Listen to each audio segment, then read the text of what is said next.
ओम शांति 3/5/2024 की मुरली है। मुख्य रूप से बाबा ने कहा, बच्चे, काम महाशत्रु है, इस पर विजय प्राप्त करो। यही तुम्हें थोड़ी सी मेहनत देता हूँ। तुम्हें संपूर्ण पावन बनना है। पतित से पावन अर्थात पारस बनना है। पारस बनने वाले पत्थर नहीं बन सकते। तुम बच्चे अभी गुलगुल बनो तो बाप तुम्हें नैनों पर बिठाकर साथ ले जाएंगे। आगे कहा, बाप के ऑर्डिनेंस को पालन करने के लिए हम आत्मा भाई भाई है। भ्रुकुटी के बीच में हमारा निवास है। हम बेहद बाप के बच्चे हैं। हमारा यह ईश्वरीय परिवार है। इस स्मृति में रहना है। देही अभिमानी बनने की आदत डालनी है। धर्मराज की सजाओं से छूटने के लिए अपने सब हिसाब किताब चुकतू करने हैं। माया को वश करने का जो मंत्र मिला है उसको याद रखते सतो प्रधान बनना है। अब सुनते हैं महावाक्यों को विस्तार से। बाबा ने कहा, मीठे बच्चे, इस दुखधाम को जीते जी तलाक दो, क्योंकि तुम्हें सुखधाम जाना है। प्रश्न है, बाप बच्चों को कौन सी एक छोटी सी मेहनत देते हैं? उत्तर, बाबा कहते, बच्चे, काम महाशत्रु है, इस पर विजय प्राप्त करो। यही तुम्हें थोड़ी सी मेहनत देता हूँ। तुम्हें संपूर्ण पावन बनना है। पतित से पावन अर्थात पारस बनना है। पारस बनने वाले पत्थर नहीं बन सकते। तुम बच्चे अभी गुलगुल बनो तो बाप तुम्हें नैनों पर बिठाकर साथ ले जाएंगे। ओम शांति। रूहानी बाप रूहानी बच्चों को समझाते हैं। यह तो बच्चे जरूर समझते हैं। हम ब्राह्मण ही है जो देवता बनेंगे। यह पक्का निश्चय है ना? टीचर जिसको पढ़ाते हैं जरूर आप समान बना देते हैं। यह तो निश्चय की बात है। कल्प कल्प बाप आकर समझाते हैं। हम नरकवासियों को स्वर्गवासी बनाते हैं। सारी दुनिया को बनाने वाला कोई तो होगा ना? बाप स्वर्गवासी बनाते हैं, रावण नरकवासी बनाते हैं। इस समय है रावण राज्य, सतयुग में है राम राज्य।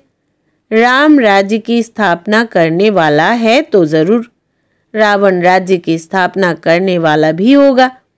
राम भगवान को कहा जाता है। भगवान नई दुनिया स्थापन करते हैं।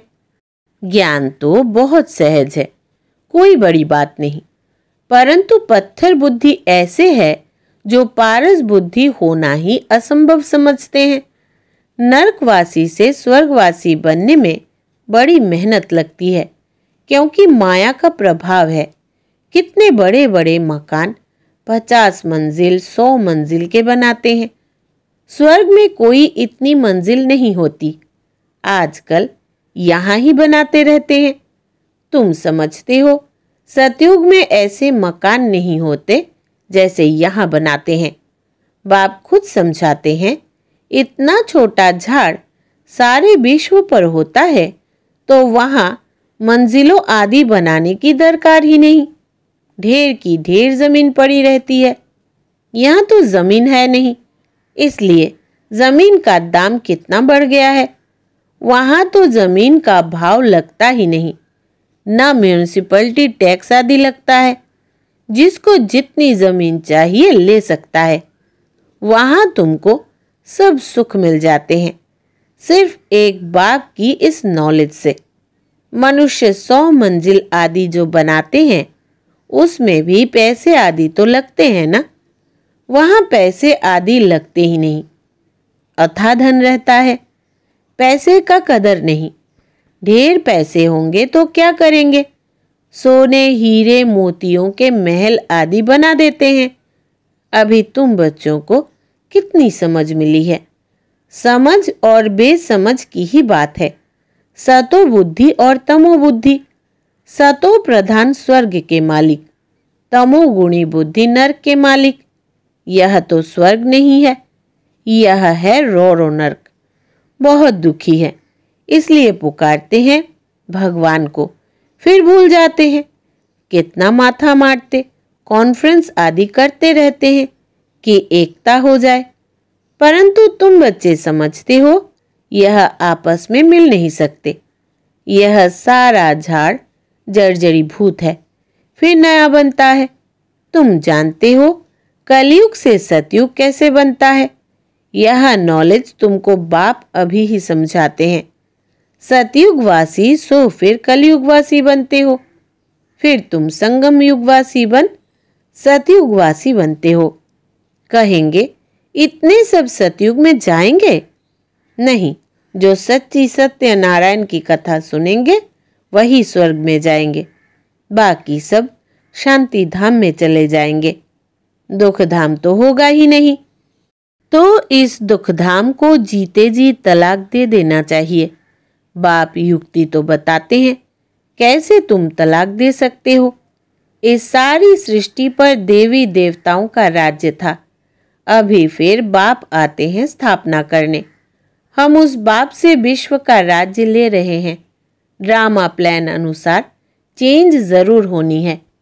यह है पुरानी दुनिया, इसको सतयुग कैसे कहेंगे? परंतु मनुष्य बिल्कुल समझते नहीं है कि सतयुग क्या होता है। बाबा ने समझाया है, इस नॉलेज के लिए लायक वो है जिन्होंने बहुत भक्ति की है, उन्हें ही समझाना चाहिए। बाकी जो इस कुल के होंगे नहीं वो समझेंगे नहीं। तो फिर ऐसे ही टाइम वेस्ट क्यों करना चाहिए? हमारे घराने के ही नहीं है तो कुछ भी मानेंगे नहीं। कह देते हैं आत्मा क्या परमात्मा क्या, यह मैं समझना ही नहीं चाहता हूं।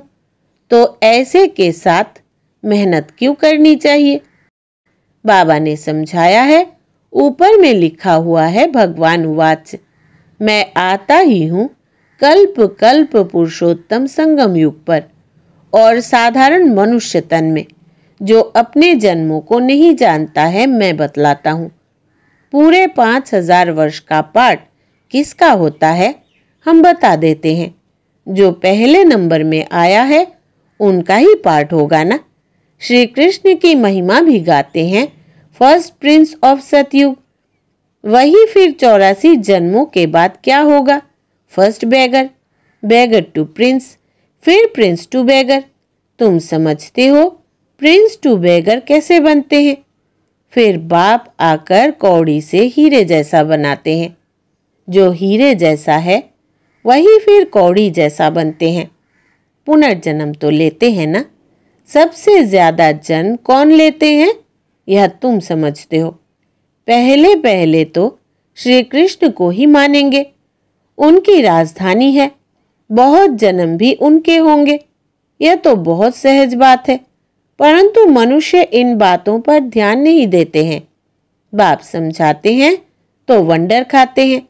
बाप एक्यूरेट बताते हैं, फर्स्ट सो लास्ट, फर्स्ट हीरे जैसा, लास्ट कौड़ी जैसा, फिर हीरे जैसा बनना है, पावन बनना है।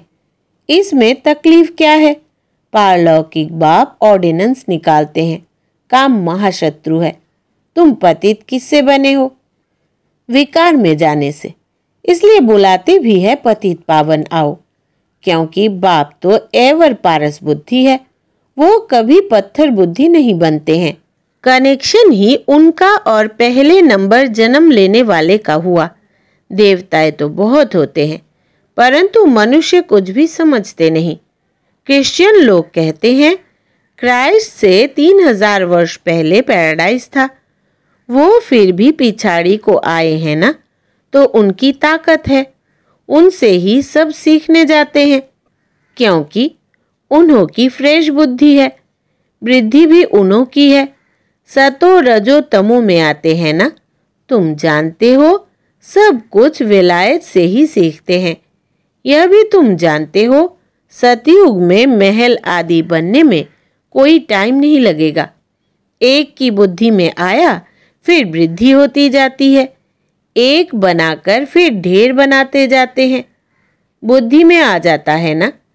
साइंस वालों की बुद्धि तुम्हारे पास ऊंच हो जाती है, झट महल बनाते रहेंगे। यहाँ मकान व मंदिर बनाने में 12 मास लग जाते हैं। वहाँ तो इंजीनियर आदि सब होशियार होते हैं। वो है ही गोल्डन एज। पत्थर आदि तो होंगे ही नहीं। अभी तुम बैठे हो, ख्याल करते होंगे हम यह पुराना शरीर छोड़ेंगे, फिर घर में जाएंगे, वहां से फिर सतयुग में योग बल से जन्म लेंगे। बच्चों को खुशी क्यों नहीं होती? चिंतन क्यों नहीं चलता? जो मोस्ट सर्विसेबल बच्चे हैं उन्हों का चिंतन जरूर चलता होगा। जैसे बैरिस्टरी पास करते हैं तो बुद्धि में चलता है ना, हम यह करेंगे, यह करेंगे। तुम भी समझते हो हम यह शरीर छोड़ जाकर यह बनेंगे। याद से ही तुम्हारी आयु वृद्धि को पाएगी। अभी तो बेहद बाप के बच्चे हैं। यह ग्रेड बहुत ऊंची है। तुम ईश्वरीय परिवार के हो, उनका कोई और संबंध नहीं है। भाई बहन से भी ऊंच चढ़ा दिया है। भाई भाई समझो। यह बहुत प्रैक्टिस करनी है। भाई का निवास कहाँ है? इस तख्त पर अकाल आत्मा रहती है। यह तख्त सभी आत्माओं के सड़ गए हैं। सबसे जास्ती तुम्हारा तख्त सड़ गया है। आत्मा इस तख्त पर विराजमान होती है। भ्रुकुटी के बीच में क्या है? यह बुद्धि से समझने की बातें हैं। आत्मा बिल्कुल सूक्ष्म है, स्टार मिसल है। बाप भी कहते हैं मैं भी बिंदु हूँ। मैं फिर तुमसे बड़ा थोड़ी ही हूँ। तुम जानते हो हम शिव बाबा की संतान हैं। अब बाप से वर्षा लेना है, इसलिए अपने को भाई भाई आत्मा समझो। बाप तुमको सम्मुख पढ़ा रहे हैं। आगे चल और ही कशिश होती जाएगी। यह विघ्न भी ड्रामा अनुसार पढ़ते रहते हैं। अभी बाप कहते हैं तुमको पतित नहीं होना है, यह ऑर्डिनेंस है। अब तो और ही तमो प्रधान बन पड़े हैं। बेकार बेकार रह नहीं सकते। जैसे गवर्नमेंट कहती है शराब नहीं पियो, तो शराब बेकार रह नहीं सकते। फिर उनको ही शराब पिलाए डायरेक्शन देते हैं फलानी जगह बम सहित गिर जाओ।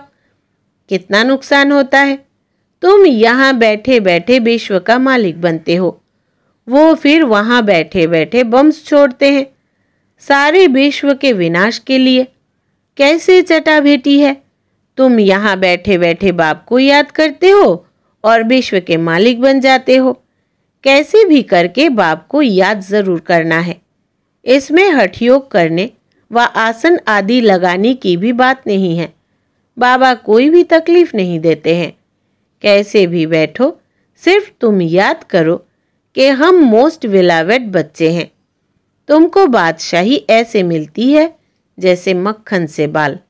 गाते भी है सेकंड में जीवन मुक्ति। कहाँ भी बैठो, घूमो फिरो, बाप को याद करो। पवित्र होने बिगड़ जाएंगे कैसे? नहीं तो सजाएं खानी पड़ेगी। जब धर्मराज के पास जाएंगे तब सबका हिसाब किताब चुकतू होगा। जितना पवित्र बनेंगे उतना ऊंच पद पाएंगे। इम्प्योर रहेंगे तो सूखा रोटी खाएंगे। जितना बाप को याद करेंगे पाप कटेंगे। इसमें खर्च आदि की कोई बात नहीं। भल घर में बैठे रहो, बाप से भी मंत्र ले लो। यह है माया को वश करने का मंत्र, मन मना भव। यह मंत्र मिला फिर भल घर जाओ। मुख से कुछ बोलो नहीं। अल्फ और बे बादशाही को याद करो।